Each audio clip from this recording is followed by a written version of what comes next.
Hi hello నమస్తే welcome to movie lovers. So ప్రస్తుతం ఒక అప్డేట్ అయితే సోషల్ మీడియాలో చాలా మందిని కాస్త ఇబ్బంది పెడుతుందన్నమాట. సో అది ఇంకేదో కాదు, దేవరా. సో దేవరా మూవీ కొరటాల శివ డైరెక్షన్లో వస్తున్నటువంటి ఎన్టీఆర్ సినిమా అనమాట. అండ్ ఈ సినిమాలో జాన్వీ కపూర్ నటిస్తున్నారు. అండ్ ఈ సినిమా ఏంటంటే రిలీజ్ అవ్వాల్సిన టైం కంటే కూడా పోస్ట్ పోన్ చేసుకుంటూ మొత్తానికి డేట్ని అయితే ఎక్స్టెండ్ చేశారు.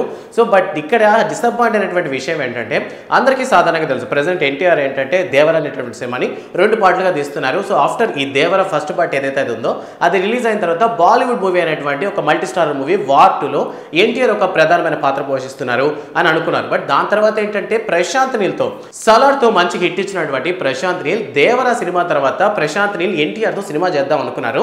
అండ్ దాని తర్వాతే సలార్ 2ని ప్లాన్ చేద్దాం అనుకున్నారు బికాస్ ఆఫ్ ప్రభాస్ ఆల్రెడీ బిజీగా ఉండటం వల్ల. బట్ ఇక్కడ విషయం ఏంటంటే దేవరా సినిమా అనేది పోస్ట్ పోన్ అవటం వల్ల ప్రెసెంట్ ఎన్టీఆర్ డేట్స్ ఖాళీ లేకపోవడంతో ప్రెసెంట్ ప్రశాంత్ నీల్ కూడా బాగా డిసప్పాయింట్మెంట్లో ఉన్నాడంట. యాక్చువల్లీ ఈ సినిమా ఏంటంటే ఆయన ఇవ్వాల్సినటువంటి నెరేషన్ కూడా చాలా పెద్దది, సుమారు ఒక 3 గంటల సేపు నెరేషన్ ఇవ్వాలంట.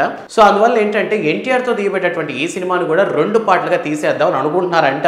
సో ప్రశాంత్ నీల్కి 2 పార్ట్స్ అనేది బాగా సెంటిమెంట్లో వర్కౌట్ అయిపోద్ది ఫ్యూచర్లో. KGF 1, KGF 2, సలార్ 1, సలార్ 2 లాగా నెక్స్ట్ ఎన్టీఆర్తో కూడా ఒక పార్ట్ 1, పార్ట్ 2 మూవీస్ తీద్దామని ప్లాన్ చేస్తున్నారు. బట్ చెప్పడానికి ఎన్టీఆర్ గారికి టైం లేకపోవడం వల్ల బికాస్ ఆఫ్ ఎన్టీఆర్ కూడా చాలా బిజీగా ఉన్నారు దేవరా సినిమాతో. అండ్ దాని తర్వాత మొత్తం మీద ఈ ఇయర్ ఎండ్ లోపల డిసెంబర్ లోపల ఆల్మోస్ట్ దేవరా సినిమా కంప్లీట్ అయిపోతుంది, అంటే మన ముందరకు వచ్చేసింది. అండ్ దాంతోపాటు వార్ 2కి సంబంధించినటువంటి షూటింగ్ కూడా కంప్లీట్ చేసుకునే ప్లాన్స్లో ఉన్నారంట. ప్రెసెంట్ అయితే ఎన్టీఆర్ కాల్ చేసి కూడా బిజీగా ఉన్నాయి.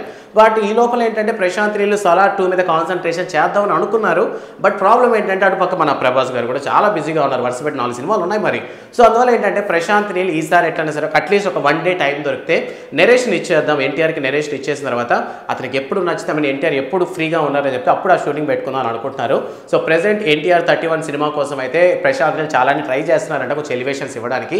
ఎలివేషన్స్ పరంగా ప్రశాంత్ నీల్ మనకు తెలియదు కాదు, ఆల్రెడీ దేవరా సినిమాతో ఖచ్చితంగా మనకు ప్రశాంత్ నీల్ నచ్చేసి ఉంటాడు, ఎందుకంటే ఈజ్ అ కలర్ ప్రాబ్లం ఉంది కాబట్టి. సో దేవరా సినిమా ఆల్మోస్ట్ ఒక బ్లాక్ అండ్ వైట్లో ఉంది, అండ్ మధ్యలో ఎర్రగా కూడా కనిపిస్తుంది. సో ఈ 3 కలర్లే కదా మనం నీల్ మాకు నచ్చేది. సో అందువల్ల ఏంటంటే దేవరా సినిమా తర్వాత ప్రశాంత్ నీల్తో సినిమా చేద్దాం అని అనుకున్నారు. బట్ మొత్తం డేట్స్ అయితే వర్కౌట్ అవ్వలేదు. సో నెక్స్ట్ ఇయర్ 2025లో మొత్తం మీద అయితే ఎన్టీఆర్ ప్రశాంత్ నీల్ కాంబో తెరపైకి ఎక్కే అవకాశాలు ఉన్నాయని ప్రశాంత్ నీల్ చాలా హోప్తో ఉన్నాడు. సో చాలా మంది ఫ్యాన్స్ కూడా డిసప్పాయింట్ అవుతున్నారు, అంటే ప్రశాంత్ నీల్ ఒక ఎలివేషన్కి జనాలు కూడా బాగా అలవాటు పడిపోయారు. సో అందువల్ల ఏంటంటే ఎన్టీఆర్ ఒక మాస్ హీరోని ఈ ప్రశాంత్ నీల్ ఏ విధంగా ఎలివేట్ చేయబోతున్నాడు అని చాలా మంది కూడా ఒక హోప్తో ఉన్నారు, అట్లీస్ట్ ఒక అప్డేట్ వస్తుందని. సో మొత్తం మీద అయితే ప్రశాంత్ నీల్కి అవకాశమే దొరకలేదు. దాని దేవరా సినిమా కూడా మనకి కొంచెం త్వరగా కానీ రిలీజ్ చేసేసి ఉంటే ఖచ్చితంగా ఛాన్సెస్ ఉండేవి. సో ఈ దేవరా కూడా 2 పార్ట్లు కావడం వల్ల దానికి కొంచెం టైం పట్టే ఛాన్సెస్ ఉన్నాయి.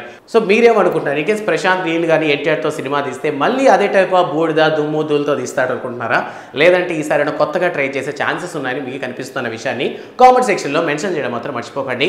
అండ్ ఎంతమందికి దేవరా సినిమా త్వరగా రిలీజ్ అయితే బాగుందని ఎంతమంది ఈగర్గా వెయిట్ చేస్తున్న విషయాన్ని కామెంట్ సెక్షన్లో మెన్షన్ చేయండి. అండ్ మీకు నచ్చినటువంటి the best director and hero combo ఏంటి అన్న విషయాన్ని కామెంట్ సెక్షన్లో మాకు చెప్పండి అండ్ మీ వాళ్ళతో పంచుకోండి. సో వీడియో నచ్చితే లైక్ చేయండి అండ్ మర్చిపోకుండా మూవీ లవర్స్ అందరికీ వీడియోస్ని షేర్ చేయండి. And don't forget to subscribe sauce TV. Thanks for watching.